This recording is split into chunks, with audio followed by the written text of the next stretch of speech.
Okay, so in the process of doing a six-part podcast series on the 1988 election, which would end up being between George Bush and Mike Dukakis, but would have a lot of action in the primaries before that, I learned something that was interesting, in that to win in 1988, you needed an attack videotape. And the reason I've got Mike Dukakis and Dick Gephardt, a congressman who ran in that race, tried to run for president, is that they had an intertwined history involving two sets of incidents with attack videotapes. You could actually say three. We'll get into it. And you start with, let's not forget that in the 1988 election, Joe Biden was originally in that race. He was running for president at that time, the kind of young baby boomer president. Why did he have to leave? Because of a plagiarism charge, and you may know that he was copying a speech by British politician Neil Kinnock without attributing it properly. Who alerted the press about that? Who sent the videotape that had Joe Biden and then that British politician speaking, showing how close it was, making it easy for the press to report the story? And it turned out that that came from one of the campaigns. Initially, the media believes it is Dick Gephardt, pictured here, affable congressman. He later become a minority leader. He ran on with a fair trade message, that we should get as much for our cars as the Chinese or the Japanese and Koreans selling things here get, and things like that. Good issue. He wins Iowa. But in the process of that, he has a challenge, is that he gets tagged as the guy who gave the attack videotape to the press. And Gephardt, who, by the way, is a very, very well known for being kind of small c conservative, very honorable person, goes through his campaign. Who did this? Whoever did this to Biden, if you did it, I'm firing you. And he keeps telling people as he gathers in these small towns, and people are actually angry and upset. Biden left the race, but people, especially Democrats in Iowa, are upset about it. And Gephardt said, I didn't do it.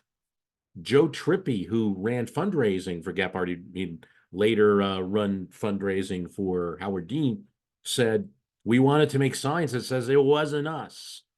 Well, guess what? It comes out later that it's the Dukakis campaign that actually sent that attack videotape. And what's more, John Sasso, Mike Dukakis's political campaign manager and good friend, is actually the one to blame it on the Gephardt campaign. Dukakis fires him. He's actually going to come back later.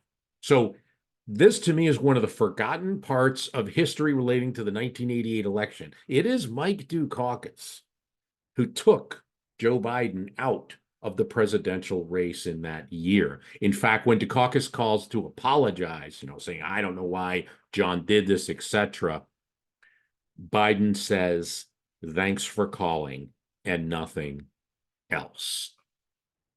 So he's pretty upset. That won't be the end of attack videotape politics in the 1988 election. You fast forward a bit.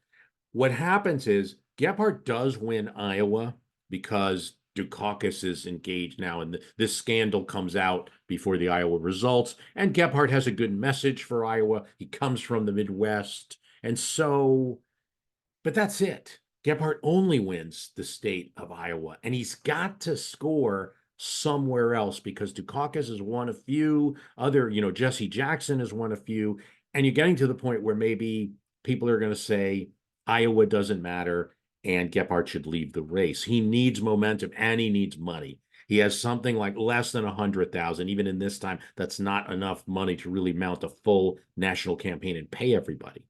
So Gephardt's got enough for one ad somewhere. And they look all across the nation where the primaries are going to happen. They find South Dakota. Gephardt can win South Dakota. He's folksy. Maybe he can win it with a good message. And they go through everything that Mike Dukakis has said. And they find a treasure trove. And this is something that the Bush campaign's going to find later. Frankly, Dukakis, although he had some assets as Massachusetts governor and the economy in that state was good, he was liberal, and not only that, he spoke that way. He came off that way.